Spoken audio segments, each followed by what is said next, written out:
Kalau jatuh cinta sama seseorang, cari-cari nama dia nggak di Google, di Facebook, Instagram, tuh kan cari-cari nama dia. Maka pertama kali kita membangun hubungan kepada Allah itu cari-cari nama di Google Kolbu. Jadi harus dibanyak-banyakin di sini. Harus dibanyak-banyakin. Kalau Allah tidak melirik ke dalam kolbu, kita gelisah. Seperti seorang istri ketika melihat suaminya mulai melirik yang lain, tidak melirik ke dirinya. Itu istri gelisah gak? Gelisah. Gelisahnya roh apabila Allah tidak menatapnya, itu lebih bahaya daripada gelisahnya seorang istri jika tidak ditatap suaminya. Maka kita ini sepenting apakah di sisi Allah? Yaitu sepenting apakah Allah dalam kolbu kita.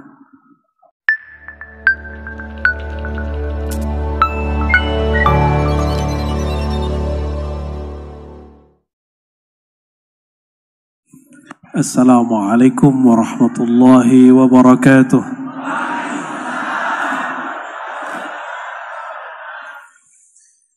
Alhamdulilladzi amarana bidzikri. Ashhadu an la ilaha illallah wa ashhadu anna Muhammadan abduhu wa rasuluh. Allahumma salli wa sallim wa barik ala hadzal nabiyil karim Sayyidina Ahmad wa ala alihi wa ashabihi jama'in. Amma ba'du.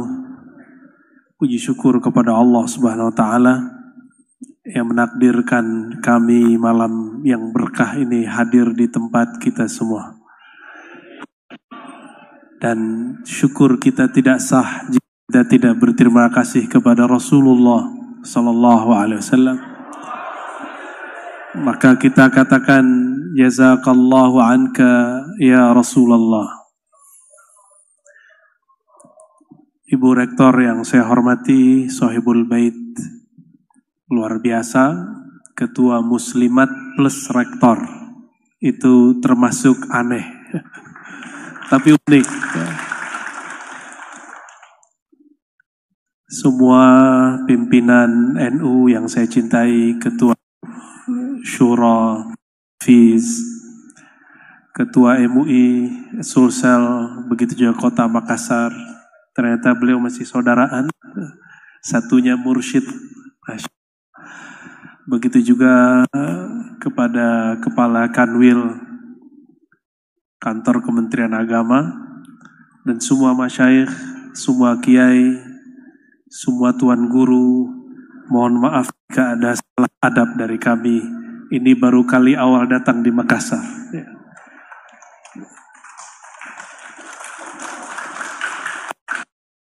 Tapi saya nggak terlalu khawatir karena adabnya orang sini hampir sama dengan adab orang kampung saya. Kalau orang Jawa nggak berani lewat kayak tadi, kayak Pak Insinyur tadi, depan kan. Tapi kalau orang kampung saya di Padang, di Makassar kayaknya biasa kan. Ya, kalau di Jawa coba kalau lagi muktamar NU, nggak berani, paling di bawah. Ya, hatta kita di kampus mahasiswa mau ke depan jongkok, kita yang suruh berdiri baru dia berdiri. Tapi itu khas NU sini, nggak usah dijawakan, ya.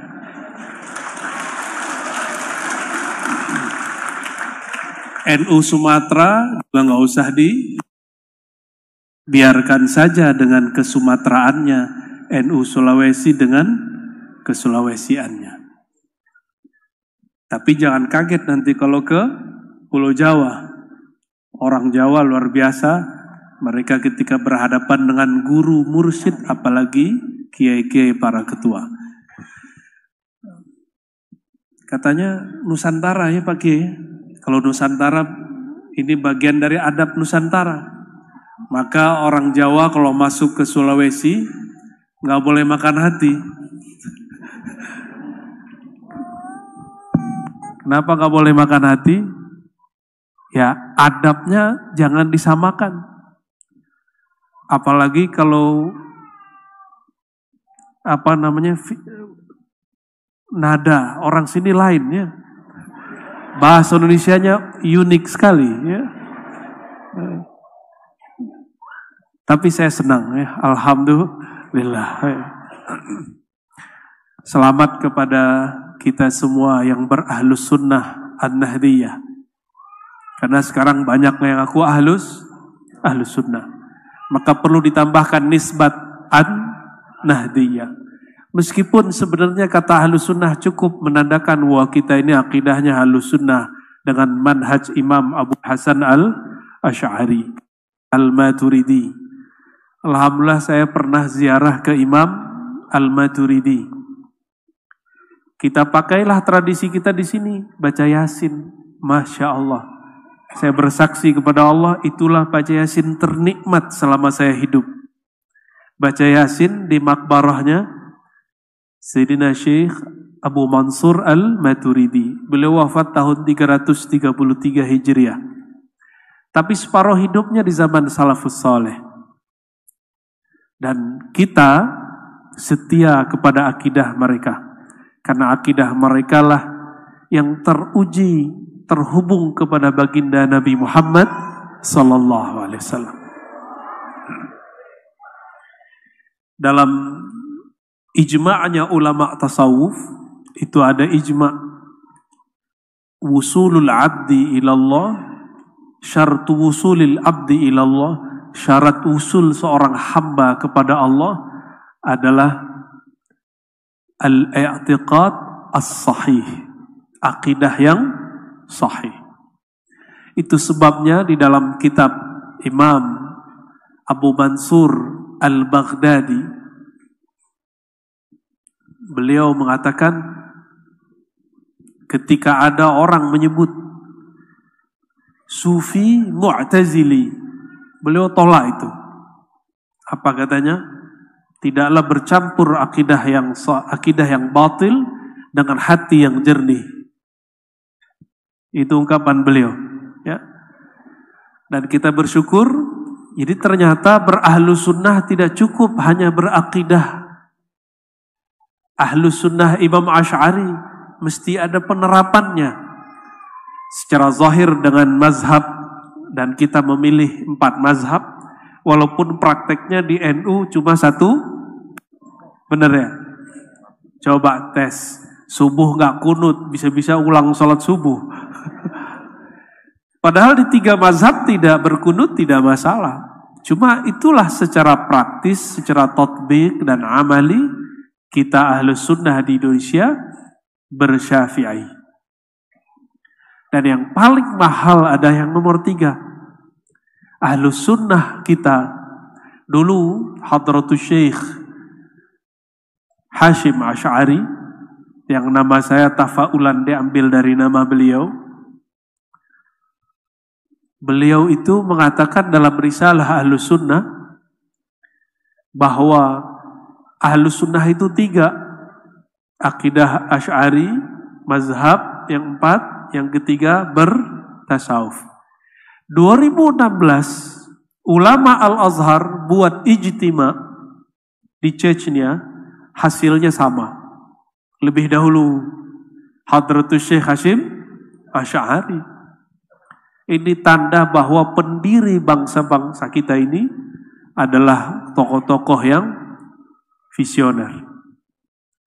Tapi sebenarnya NU ini kan cuma kendaraan, benar nggak? Ya, bukan tujuan. Ini alat, bukan maksud. Karena dia alat, dia mesti ada reformasi ataupun revisi di dalamnya. Harus ada tajdid di dalamnya. Melihat sudah banyak tajdidnya. Tapi yang tidak boleh ditajdid yang 3 tadi. Itu nggak boleh ditajdid. Ini ditajdid batal. Karena ahlus sunnah, fiqih, tasawuf itu maksud. Itu maksud kita. Ini cuma kendaraan. Jika kendaraannya sudah melenceng, maka harus dikembalikan ke usulnya. Dan saya yakin, karena ini keluarga besar, biasanya keluarga besar kan saudaraannya, ibu ya. Kalau saudaraan biasanya tengkar nggak? Ya, rebutan mainan nggak? Punya anak nggak, Bu? Punya anak nggak, Ustaz? Ada. Ustaz ya, bukan Ustaz. Saya namanya Ar-Razi. Jadi Rosi di sini. Yang bisa ngebut itu ya. Kalau anak kita laki-laki 3, umurnya nggak berjauhan, satu dapat mainan, rebutan nggak? Rebutan. Itu sebabnya di NU itu banyak yang rebutan. Alhamdulillah, tanda mereka banyak ya. Dan itu tidak masalah, makanya ayatnya turun. Fa'aslihu baina akhawaikum. Maka islahlah saudaramu. Bukan disatukan, tapi diislah. Disatukan sulit. Gimana mau nyatukan? Di NU ada jam'iyah thariqah. Thariqahnya ada 40, benar gak? Gak boleh kita maksa orang satu thariqah. Gak bisa. Hatta di mazhab Syafi'i itu ada berapa furu'-furu' yang berlainan. Bapak Ibu, para masyayikh, jamaah yang dimuliakan Allah, tema kita tentang zikir. Saya pun baru tahu barusan 10 menit sebelum sampai. Jadi mendadak ini Bu Rektor ya. Maka ketika saya lihat ini para kiai semua ini, masa saya ceramah di hadapan para kiai ini? Tidak mungkin ya. Maka ini bukan tazkirah untuk beliau-beliau, tapi tazkirah li walil muridin, bukan lil masyayikh ya. Ini tazkirah untuk saya dan bagi para murid, bukan untuk para kiai. Kiai insyaallah merestui. Insyaallah. Maaf ya, baru dapat hadiah pagi tadi. Bangun tidur hidungnya sudah kesumbat. Zikir dan istighosah ini salah satu amalan yang dibenci oleh orang-orang yang membid'ahkan gerakan kita. Benar gak? Apa itu istighosah ya gak? Nabi gak pernah istighosah ya? Yang lucunya, mereka buat satu istilah namanya sunnah tarkiyah. Pernah dengar sunnah tarkiyah? Kalau Nabi meninggalkan, kita juga tinggalkan. Nabi gak melakukan, kita juga gak lakukan. Saya candailah keanuan itu, ya. Nabi pernah makan coto Makassar nggak? Karena ada juga ustadz dari Makassar sini minum itu baulnya onta, tahu? Ya, dalilnya hadis Sahih Bukhari Muslim bahwa Nabi mengatakan bahwa baulnya onta. Tahu baul? Air seni. Bahasa ininya air pipis. Tapi saya nggak mau sebut, tidak kesebut ya. Baul bahasa Arabnya. Baulnya onta itu dijadikan untuk obat. Akhirnya salah satu ustadz ini sebelum pandemi umroh dia minum air seninya Nah, inilah akibat membaca hadis tapi tidak belajar mazhab dengan baik. Belajar hadis tapi nggak belajar usul fikih dengan baik. Mohon maaf ya. Tapi sepertinya dia bukan orang Nahdiyin ya.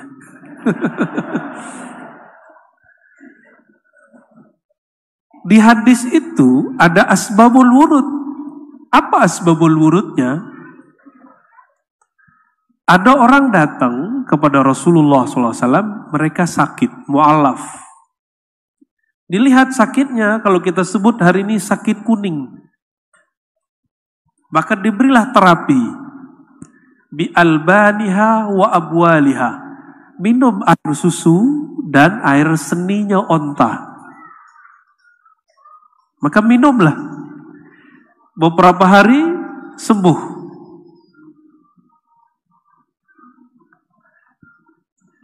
Kira-kira apa ilatnya di situ? Yang belajar usul fikih. Ilat dalam mazhab Syafi'i, keharaman sesuatu salah satunya istikhbas. Khabith. yang dianggap menjijikkan. Nah ini air baulnya onta itu menjijikkan. Tapi kok Nabi membolehkan mereka meminumnya? Kira-kira kenapa? Darurat? Nah, sambung lagi. Darurah, tauhid, tubihul. Oke. Darurat apa yang ada saat itu? Mereka sakit. Kalau kita sehat, nggak usah minum. Ya kalau KNU biasanya gampang tuh hadisnya. Cuma kalau bukan KNU agak sulit. Ya. Walaupun sudah kuliah di luar negeri. Ya.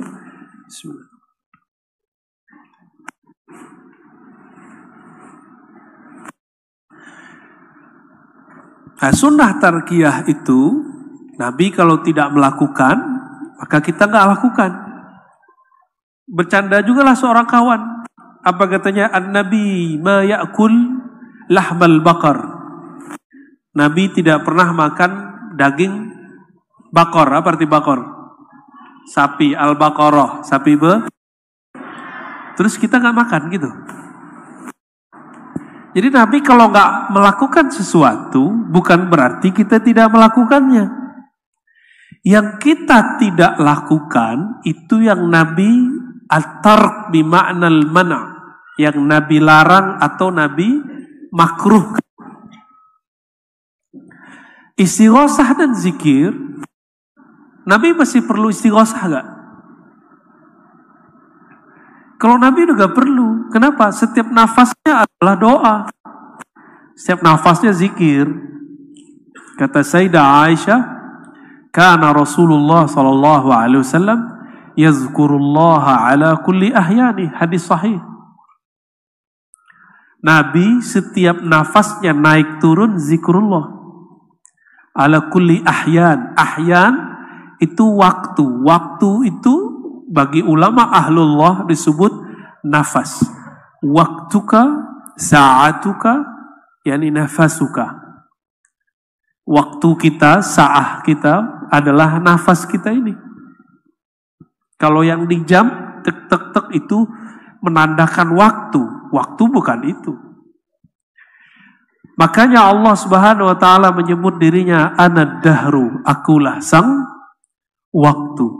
Maka jika seseorang menyadari waktu yang ada dalam dirinya, dia sedang terhubung kepada Allah Subhanahu wa taala. Ada sebuah hadis qudsi yang mau saya bacakan, yang hadis ini sudah sering kita dengar. Hadis Imam Bukhari, Nabi SAW mengatakan, Allah berfirman, Ana jalisun man dzakarani. Aku adalah teman duduk, jalis. Jalis, duduknya lama, betah. Jalisun, teman duduk siapa? Man dzakarani. Siapa saja yang berzikir kepadaku. Oleh karena itu, salah satu kebiasaan para kiai kita dari dulu suka beristighosah dan berzikir. Supaya apa? Supaya jadi teman duduknya Allah Subhanahu wa ta'ala. Gak usah khawatir ini hadis. Ulama ahlu sunnah sudah mengerti bahwa Allah itu bukanlah benda. Karena dia bukan benda, disebut duduk bukanlah duduk menempati suatu tempat. Karena Allah sudah ada sebelum tempat itu.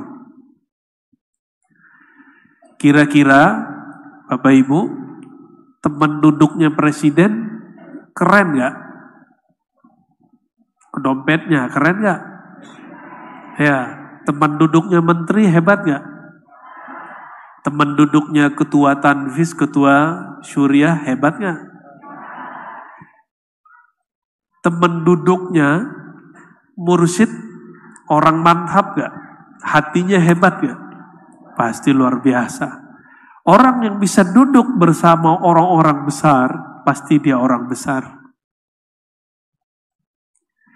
Jika Allah mengatakan, Ana jalisun man dzakarani, aku teman duduk orang-orang yang menyebut namaku, orang-orang yang mengingat zatku, sifatku, af'alku. Kira-kira orang itu hebat gak? Jadi kalau mau cari orang hebat di dunia, itu bukan, mohon maaf, bukan pejabat-pejabat tinggi, ketua-ketua organisasi, tetapi orang-orang yang kolbunya makmur dengan zikrullah. Itulah yang kita cari. Orang-orang seperti itulah yang mesti diziarahi. Kita sowan setiap ada waktu kepada beliau. Kenapa? Jika mereka adalah teman duduknya Allah, kalau kita sesekali ketemu mereka, apa yang akan kita rasakan? Kita akan melihat nurullah di situ. Itu yang dikatakan Nabi Shallallahu Alaihi Wasallam ketika ditanya, man awliyaullah, siapakah wali-wali Allah, kekasih Allah? Apa jawaban baginda Rasulullah SAW? Man idza ru'u dzukirallah. Orang yang jika dilihat, dipandang, membuat orang yang memandangnya ingat Allah Subhanahu wa taala. Maaf, boleh kipas anginnya diarahin dikit.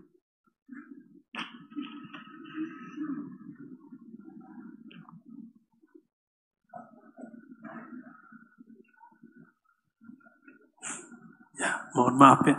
Maaf Kiai kalau nanti gerah.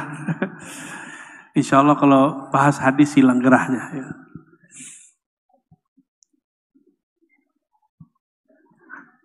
Kedekatan kepada Allah tadi, nah kita lihat kalau ada seorang Kiai, ada orang-orang dekat kepadanya.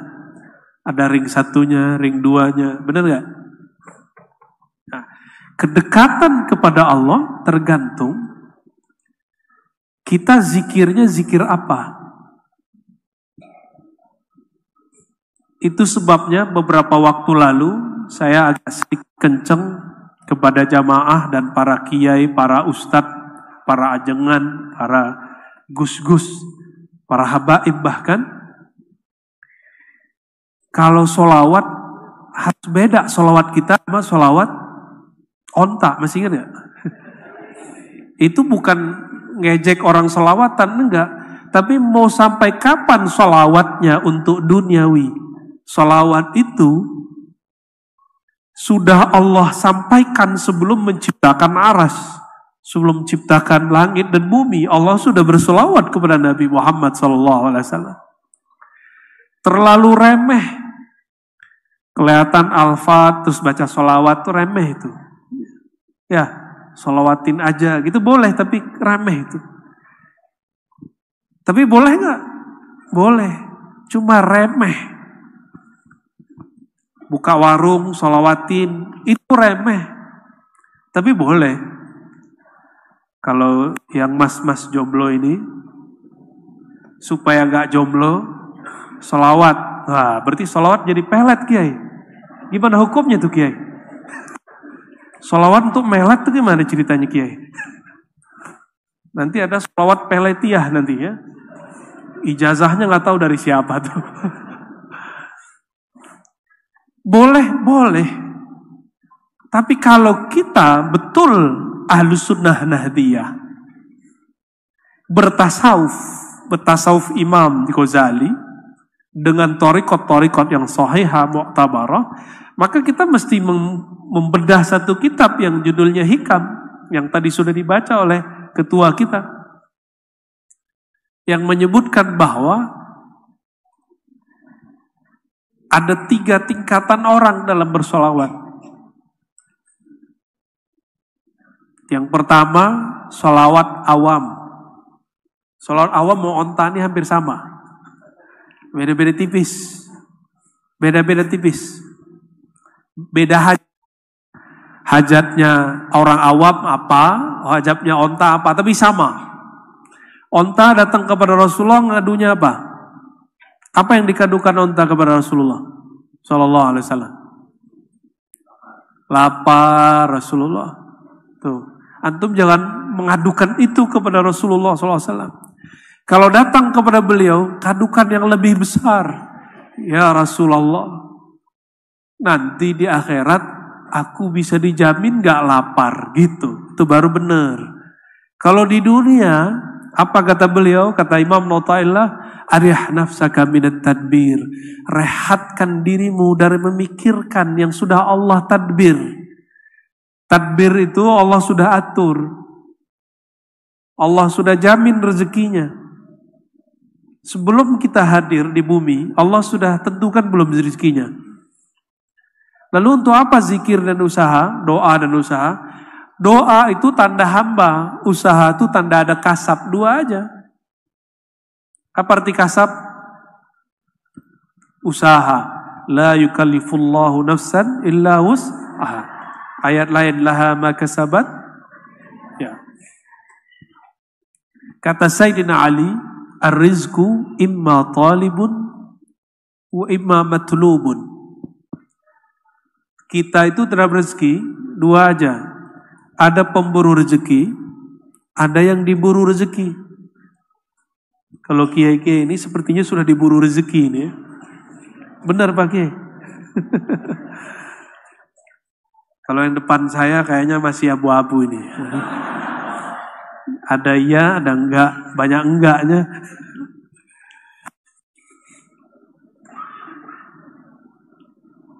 Allah kalau kirim rezeki lebih canggih daripada pos, JNE, Tiki, kirim duit, kirim barang.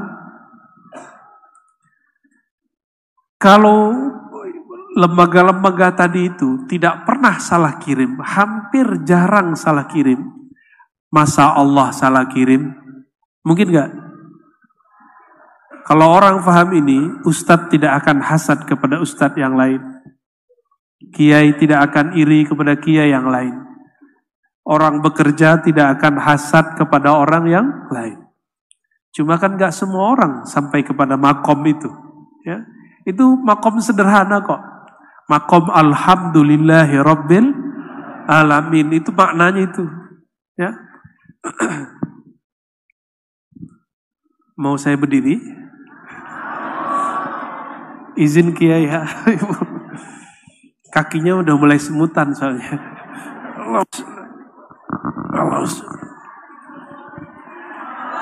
Allah. Baru kelihatan yang di pojok ya. Aslinya kaki saya semutan, bukan pengen lihat yang di pojok. Jika disebutkan ana jali, aku teman duduk, teman nongkrong, teman ngobrol, orang yang menyebut-nyebut namaku, maka ada tingkatan orang yang dekat kepada Allah. Ya. Kalau tadi cuma nyebut-nyebut, nyebut itu gimana? Ya Allah, ya Allah, ya Allah, itu nyebut namanya. Ya. Ada orang yang nyebut-nyebut nama Ibu Rektor. Ada orang di dalam kantor barengan sama Bu Rektor. Tinggian mana makomnya? Di luar sebut-sebut Bu Rektor, Bu Rektor, Bu Rektor, Bu Rektor, Bu Rektor. Tapi di dalam kantor ada orang ngobrol. Kalau sudah ketemu, mungkin gak sebut-sebut nama Bu Rektor. Bu Rektor nanti nanya, kamu ada apa Mas? Ada apa? Kesem-sem sama aku gitu. Jadi ternyata makom nyebut-nyebut itu makom pertama. Supaya hati ini terbiasa kepada yang punya nama. Ya. Ini ada yang muda-muda gak sih? Oh ada.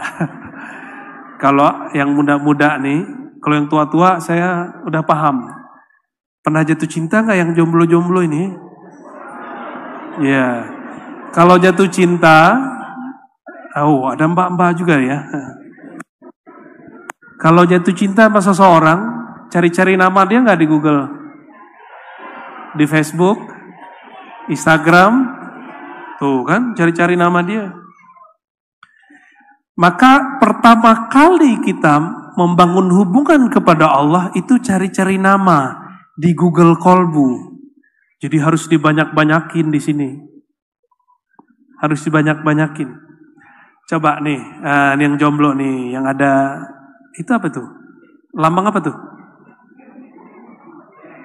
PMI, oh, lambang PMI. Ente anggotanya. Kayaknya wajahnya masih wajah-wajah SMA. Tapi ternyata udah mahasiswa ya.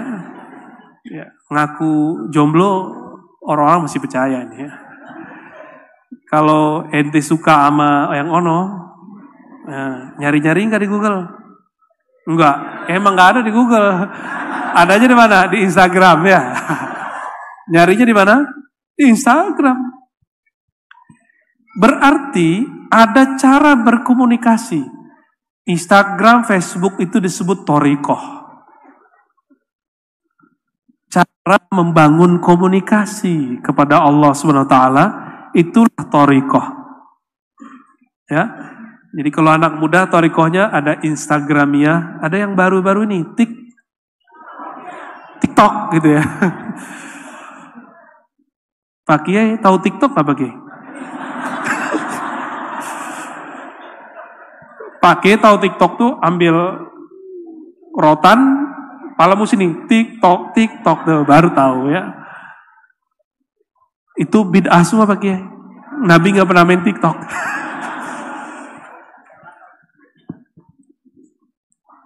Kalau kita sudah kenal, nah biasanya kita add dulu ya, benar ya? Di add dulu sama, di kolbu itu modelnya sama. Itu sistem yang dikatakan oleh Imam Ibn Arabi qaddasallahu sirrahu dulu jauh-jauh hari, yang wafat tahun 638 Hijriah. Apa kata beliau? Manusia itu alam kecil. Maka sistem yang ada di alam itu ada semua di dalam diri manusia. Kalau dulu Imam Ibn Arabi nggak ada TikTok, jadi dia contohinnya pohon, air, disebutlah anasir yang 4.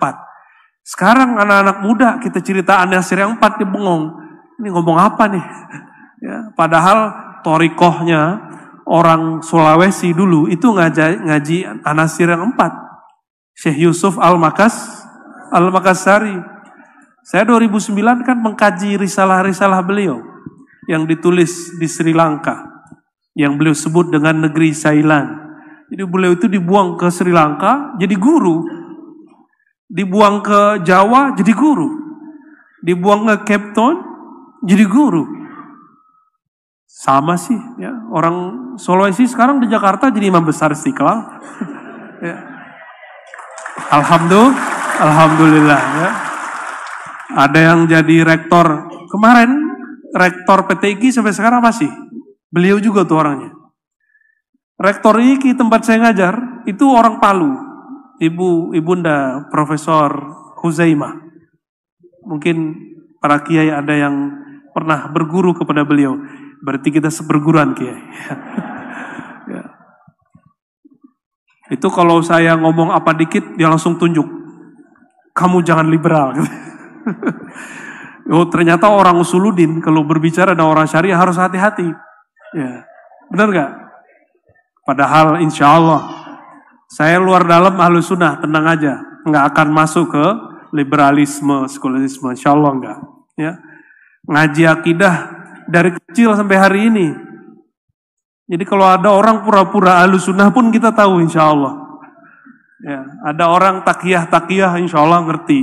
Nggak usah ngomong, lihat muka aja udah tahu. Ya. Orang yang mengatakan Tuhan di atas tuh paling gampang taunya. Kelihatan di wajahnya tuh. Serius.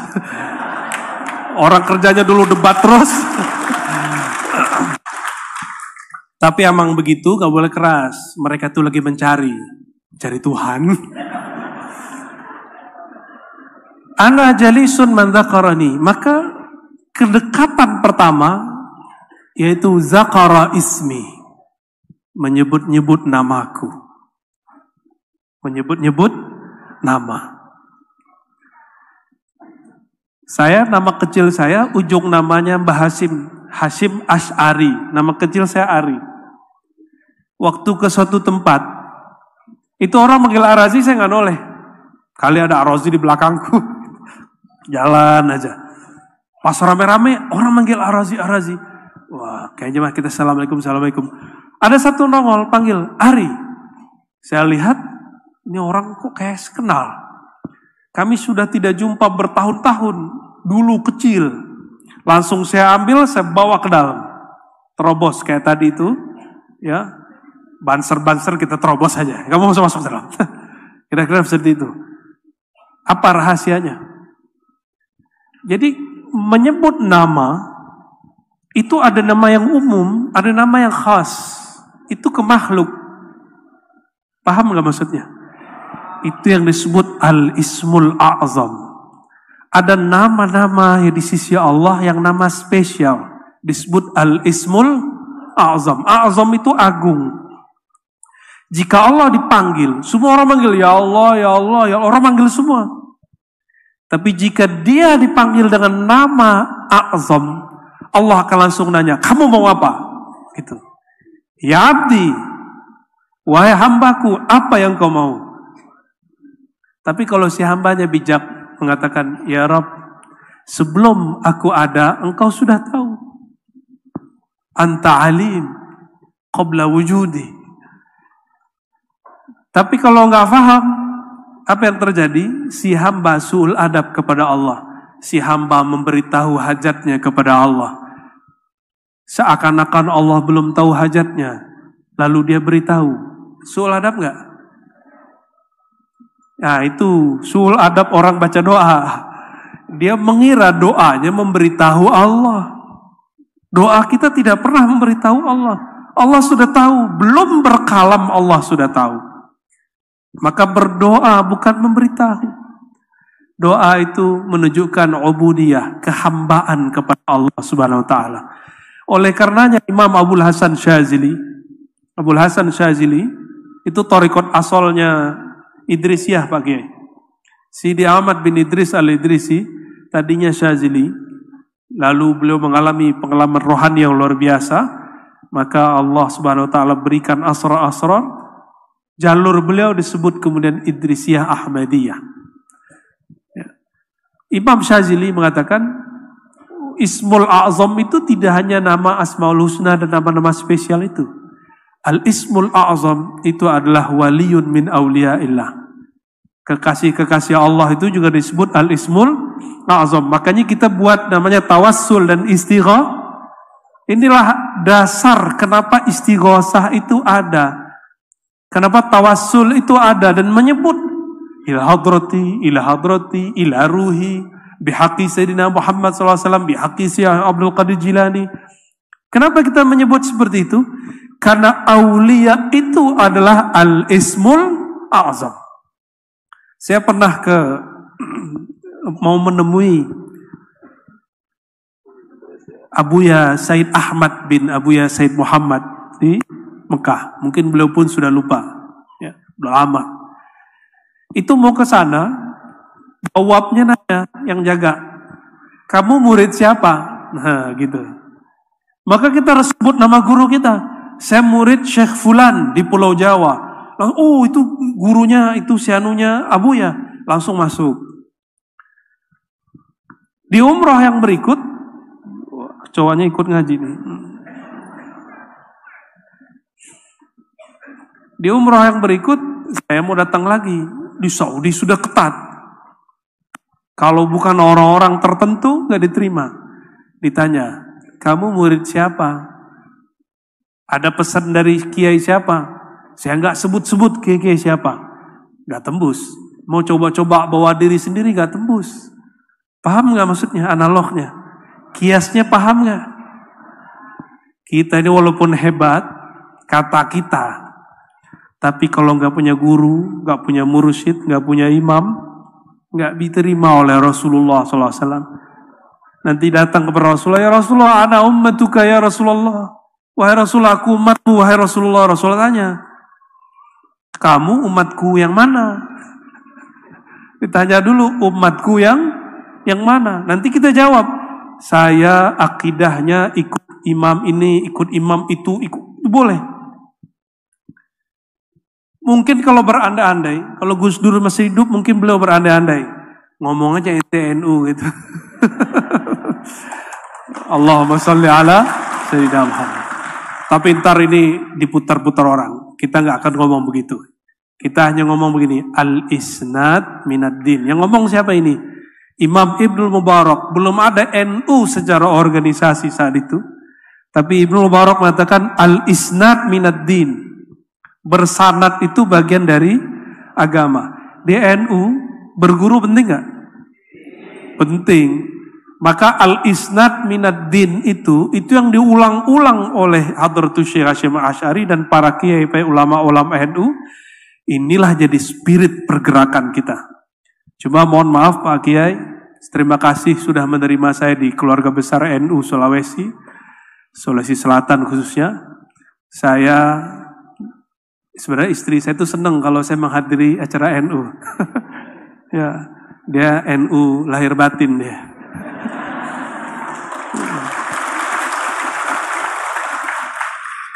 Tapi kalau saya minta istisyarah kepada kiai-kiai, udah kamu di dakwah aja, dakwah ahli sunnah, tidak usah masuk organisasi. Maka untuk sementara saya tidak masuk dulu ke struktural kemanapun, cuma mendakwakan spirit ahli sunnah wal jamaah. Ya. Gimana? Boleh nggak? Allahumma sholli ala sayyidina Muhammad. Jadi apabila kita memanggil dengan nama yang spesial, Allah akan menoleh dengan tolehan iltifat yang khas, dengan menoleh yang spesial. Itulah rahasia kenapa ada kiai-kiai tertentu yang Allah beri sir di kolbunya. Maka sir di kolbu seorang syekh, kiai, tergantung nama apa yang dia ulang-ulang di kolbunya. Saya punya guru, dia hanya ulang-ulang basmalah. Bismillah, bismillah, bismillah aja, mau ngapain bismillah. Dan kita melihat dia fana fi asma'illah. Dia fana asik dalam nama Allah Subhanahu wa ta'ala. Ada yang lebih tinggi lagi. Ya. Tadi asma ismul azam. Ada nama af'al, ada nama sifat, ada nama zat. Maka kedekatan orang kepada Allah ketika Allah mengatakan ana jalisun man dzakarani, aku teman duduk yang menyebut namaku, yang mengingat aku. Di situ disebutkan zakarani, mengingat aku. Aku yang mana yang dia ingat? Aku namaku, perbuatanku, sifatku, atau zatku. Yang mengingat Allah, zatnya, sifatnya, itu ring satunya Allah itu. Itulah para anbiya dan aulia. Kita kalau belum sampai di sana, minimal mengingat yang dua level ini, nama dan af'al. Ingat nama Allah, ingat perbuatan-perbuatan Allah. Pasti hafal ayat ini. Ya Bani Israel dzkuru ni'mati allati an'amtu alaikum. Wahai Bani Israel, ingatlah. Apa yang perlu diingat? Nikmatku kepada kamu. Nikmat Allah itu fi'lullah, perbuatan Allah.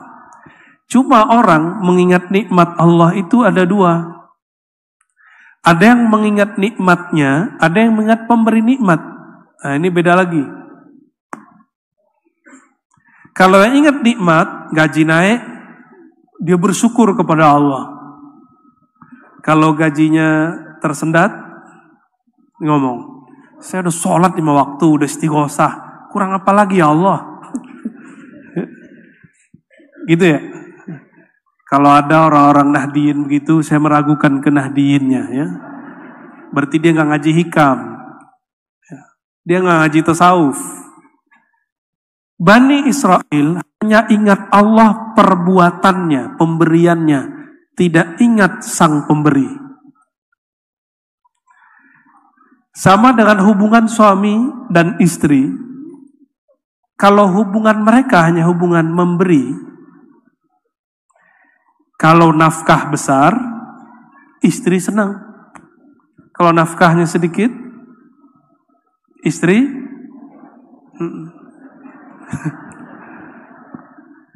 kalau hubungannya cuma hubungan pemberian, bukan hubungan yang memberi dan yang diberi, maka cintanya nggak abadi. Pemberiannya besar, cintanya besar. Kalau pemberiannya dikit, cintanya sedikit. Imam Ibnu Abbad menyebut orang seperti ini ikhlas versi ummal, pekerja keras. Versi siapa? Pekerja keras. Bahkan kalau kita sebut, mohon maaf, ikhlas karyawan. Ummal itu bisa diartikan karyawan juga. Orang pekerja, mohon maaf, jangan, boleh jadi pegawai, boleh jadi karyawan, tapi mental jangan karyawan dan pegawai. Kalau mental pegawai, gaji 13 baru semangat, bener. Kalau gaji 13 gak ada, tapi orang NU mah gak perlu gaji 13 ya. Tanya aja Pak Kiai. Bulan Maulid itu gaji 13 tuh. Allahumma sholli ala Muhammad. Ana jalisun man dzakarani. Aku teman duduk, teman ngobrol. Pernah punya teman hanya mau ngobrol kalau mau ngutang, ada nggak? Ada. Allah terima, kita terima, tapi muka kita agak gimana gitu sama dia ya. Kalau dia datang pasti minta ditraktir. Walaupun di dompet kita ada duit, tapi kita senang ditraktir, benar nggak? Kenapa? Tahadu, tahabu. Saling berbagi hadiahlah, kalian akan saling mencinta. Jadi jangan cuma senang ditraktir atau senang diutangin, ngutangin juga dan sebaliknya. Nah, apabila kita nggak suka dengan orang yang tadi, bosen. Jadi kalau ada orang begitu, cepet-cepet. Sama. Jika ada orang meminta kepada Allah, rajin sholat, rajin zikir, istighosah, giliran ada hajat, itu cepat dikasih sama Allah, tapi Allah nggak melirik dia setelah itu. Mau seperti itu? Kalau Allah tidak melirik ke dalam kolbu, kita gelisah. Seperti seorang istri, ketika melihat suaminya mulai melirik yang lain, tidak melirik ke dirinya, itu istri gelisah gak? Gelisah. Gelisahnya roh apabila Allah tidak menatapnya, itu lebih bahaya daripada gelisahnya seorang istri jika tidak ditatap suaminya. Paham mas? Ya. Maka lirik mulu ya. Itulah makna ana ma'ahu idza dzakarani, itu sama. Maka di situ ada dua ibarat. Ana jalis, ana ma'a. Maka jalis itu namanya muraqabah mujalasah. Belum ada di kitab. Yang ada di kitab muraqabah ma'iyah. Muraqabah ma'iyah. Padahal ada hadisnya. Apa bedanya ma'iyah dengan jalis? Kalau muraqabah ma'iyah, merasa dibersamai Allah. Kalau jalis, ngobrol, lebih dekat. Jalisun man dzakarani, diajak ngobrol sama Allah. Saya mau tanya, kalau ngobrol sama, kalau misalnya sering berangkat pakai sopir driver Grab, itu obrolannya apa? Obrolannya macet, ya nggak? Ternyata macetnya sama dengan Jakarta. Ya, mungkin karena ada perbaikan jalan ya, semoga cepat selesai, amin. Ya. Kalau kita ketemu sama drivernya taksi, ngomongnya sama. Biaya bensin naik, gitu ya. Kecuali si drivernya orang spesial, maka dia akan ngajak ngobrol yang lebih hebat. Kalau ngobrol sama orang kampus, obrolannya apa? Diskusi filsafat. Kalau ketemu sama teman-teman ahli bahsul masail, pembahasannya apa? Cari-cari masalah ya. Bahsul mencari masail, masalah. Cari-cari kesalahan orang itu bisa tuh. Ya.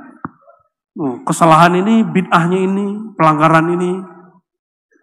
Ini karakter ini kalau belum diobati pakai Ihya Ulumuddin, masuk jadi komisi fatwa di MUI, gawat itu.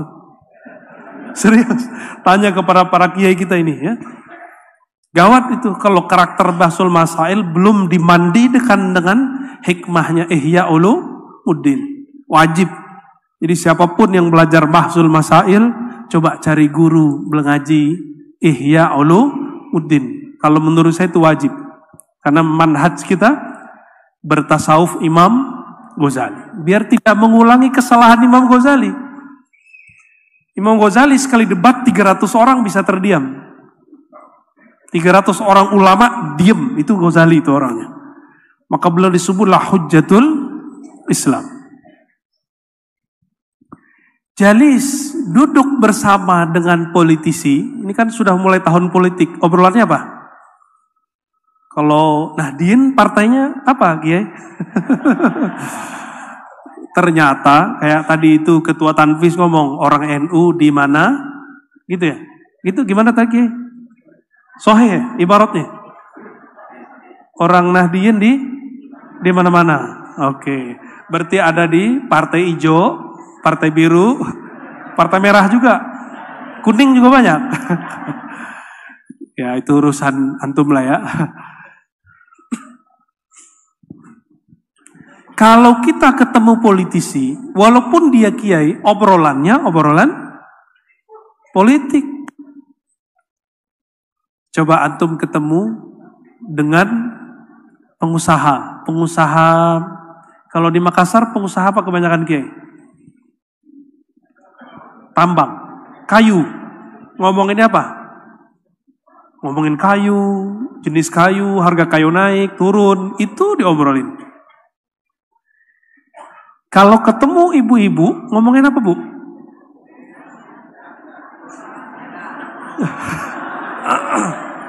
Ngomongin bedak ya. Jilbab gitu ya. Tas yang dibawa gitu ya. Kalau ketemu orang yang dia duduk bersama Allah, apa yang dibicarain?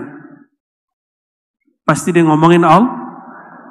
Kalau orang yang diajak berteman oleh Allah, jalis, teman duduknya Allah, teman ngobrolnya Allah, kira-kira obrolannya apa? Kalau makiai ilmu, sama santri tadi bahsul masail, mau politisi ilmu politik, sama pengusaha ilmu usaha.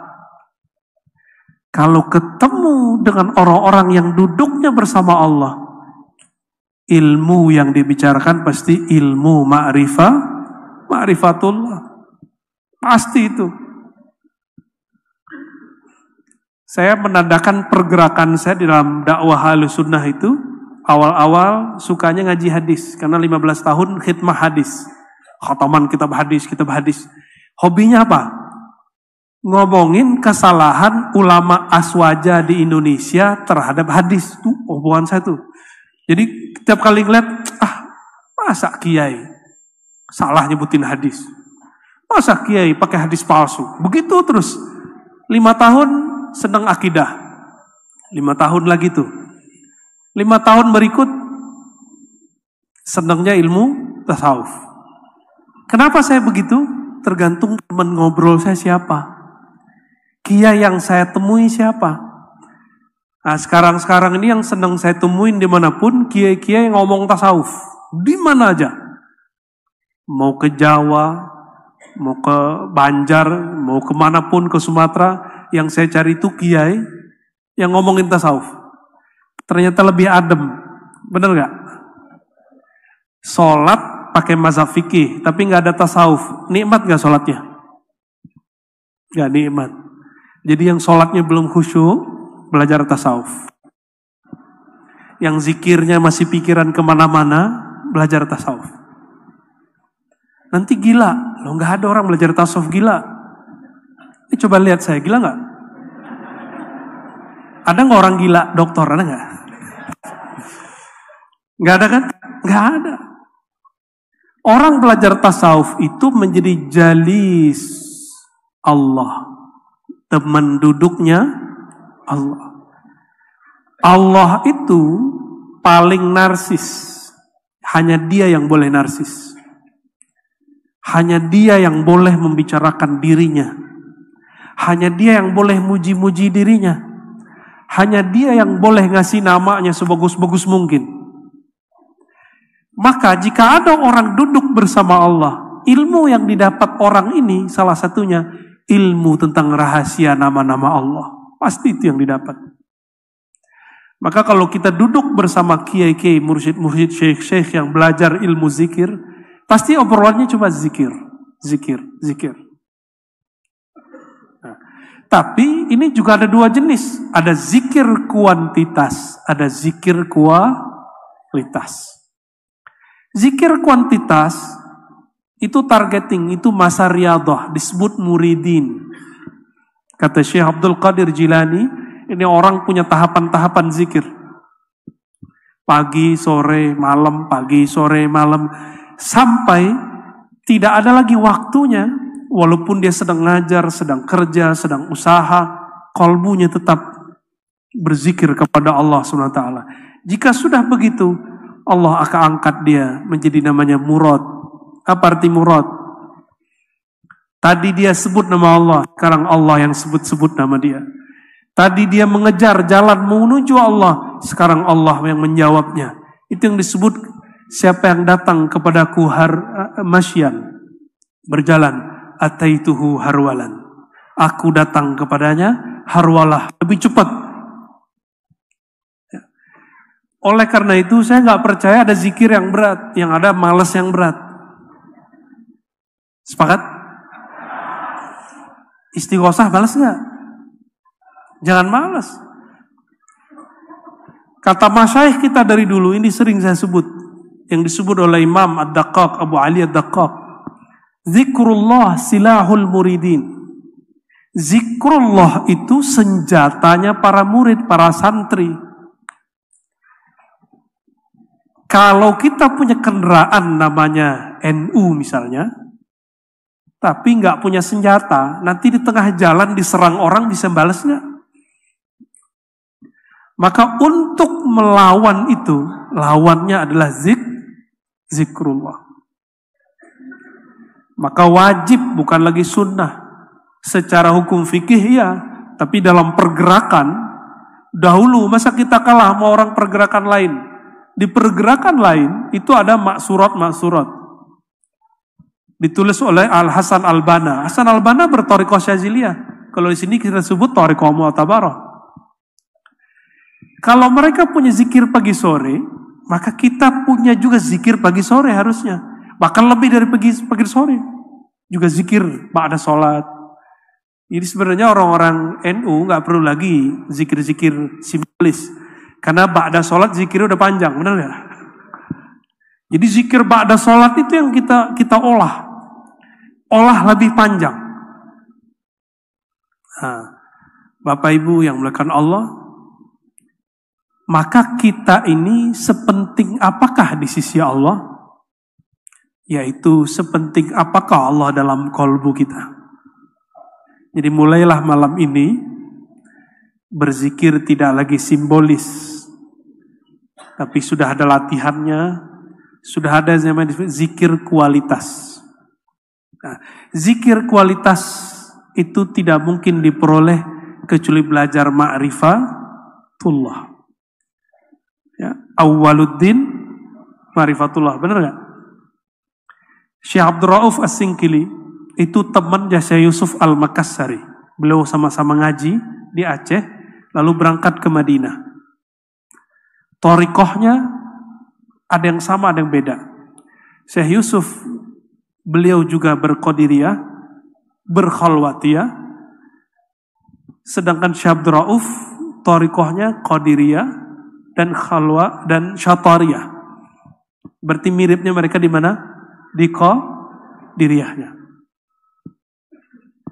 Itu menulis kitab, ya, yang kemudian menjadi buku wajib bagi para murid, dan menyebutkan dari kitabnya tentang thariqat Imam Kushashi, awwalu ma yajibu 'alal murid ma'rifatullah.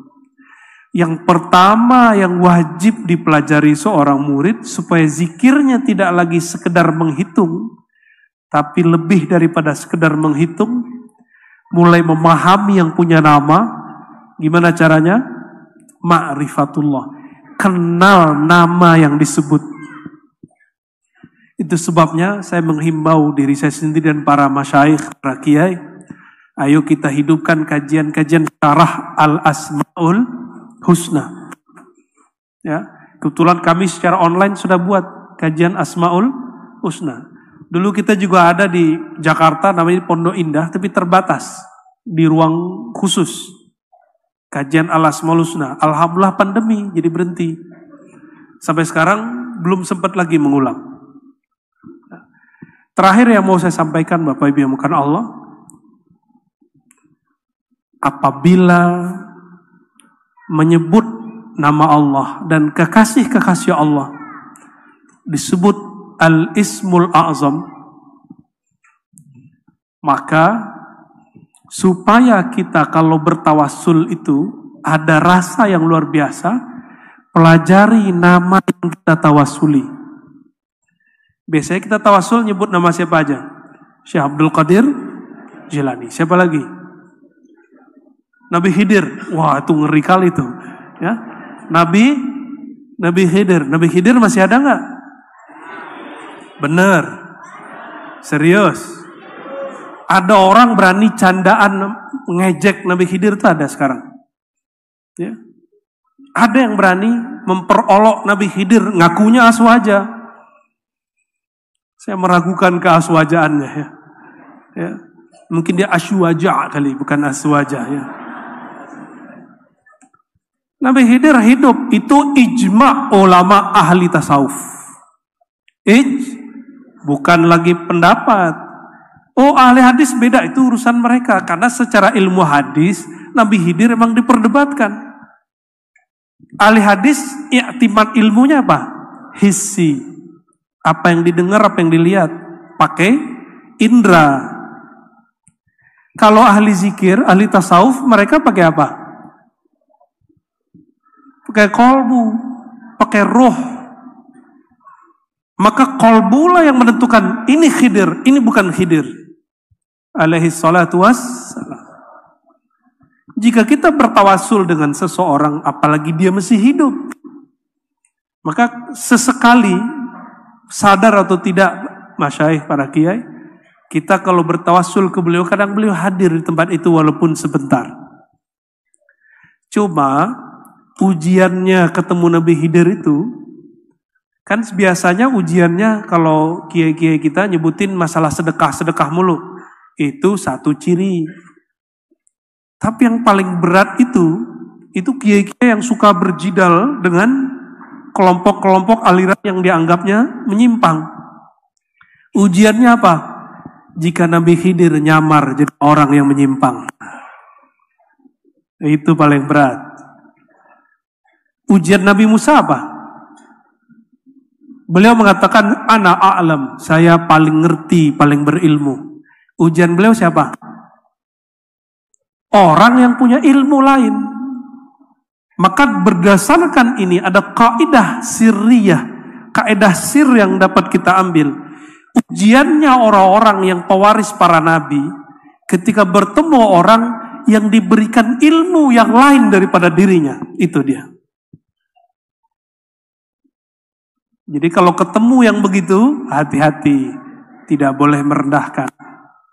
Ya, husnuzon kepada semua orang.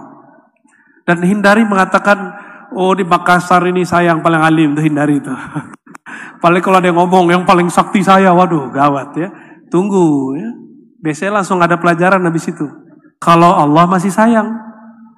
Karena Allah sayang kepada Sayyidina Musa alaihissalam, Allah kemudian utuslah Nabi Khidir untuk ngajak orang yang paling alim ini ngobrol dengan yang alim dengan ilmu yang lain.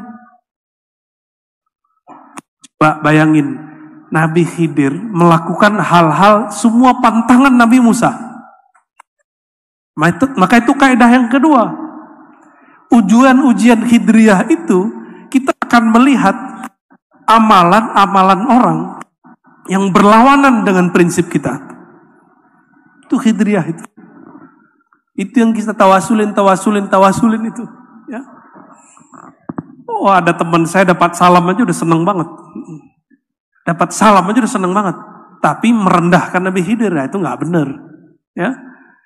Dan salah satu sir para kiai NU dari masa ke masa yang saya tahu adalah muhadatsah khidiriyah. Itu tertulis dari kitab Khatmul Aulia atau Siratul Aulia karya Imam Al-Hakim At-Tirmizi, imam ahli hadis semasa dengan Bukhari, Muslim, Ibnu Huzaimah. Apa kata beliau? Salah satu ciri aulia pendiri NU wali nggak? Benar nggak nih? Yang kenceng dong, pendiri NU wali nggak? Makanya mereka punya namanya Musabba'at Khidriyah. Diamalin nggak di sini? Ini kalau boleh usul kepada pemimpin-pemimpin zikir, majelis zikir, silakan amalkan Musabba'at Khidriyah. Musabba'at 7 Khidriyah dari Nabi Khidir. Disebutkan oleh Imam Ghazali bahwa Ibrahim At-Taimi ketika umrah, beliau bertemu Sayyidina Al-Khidir setelah tawaf. Lalu ditanya oleh Ibrahim At-Taimi, "Man anta? Ente siapa?" "Ana Khidir." Kaget dia. Kalau gitu ajarkan saya. Diajarkanlah Musabba'at Khidriyah. Apa yang diamalkan dalam Musabba'at Khidriyah? Pertama, Al-Fatihah 7 kali. Ayat kursi 7 kali. Apalagi? Kul ya ayyuhal kafirun 7 kali. Kul wallahu ahad 7. Kul a'udzu falaq 7. Kul a'udzu binnas 7. Subhanallah walhamdulillah wala ilaha illallah akbar 7. Shalawat 7. Apalagi? Istighfar 7. Lalu ada doa. Silakan cari di kitabnya. Ya. Itu doa luar biasa. Allahumma fa'al bi. Ya. Itu kalimat kepasrahan Nabi Khidir kepada Allah Subhanahu wa taala. Ya. Allahumma fa'al bi wa bihim ma anta ahlun wa la ta'fal bi wa la taf'al bina ma nahnu ahlun. Pendek doanya. Lalu disebutkan nama Ismul Azam. Jadi supaya tawassul khidriyahnya kuat, setahu saya dulu para masyayikh ketika mau istighosahan, mereka baca namanya Musabba'at Khidriyah. Baca itu. Ya. Silakan diamalkan. Kalau kurang mantap minta ijazahnya ke ulama-ulama di Jawa, ya. Di Kediri, di Jombang itu banyak yang ngamalin, ya. Cuma yang punya sanad Ihya Ulumuddin sudah bersambung kepada beliau. Ya, saya yakin beberapa masyayikh kita di sini memegang sanad Ihya Ulumuddin.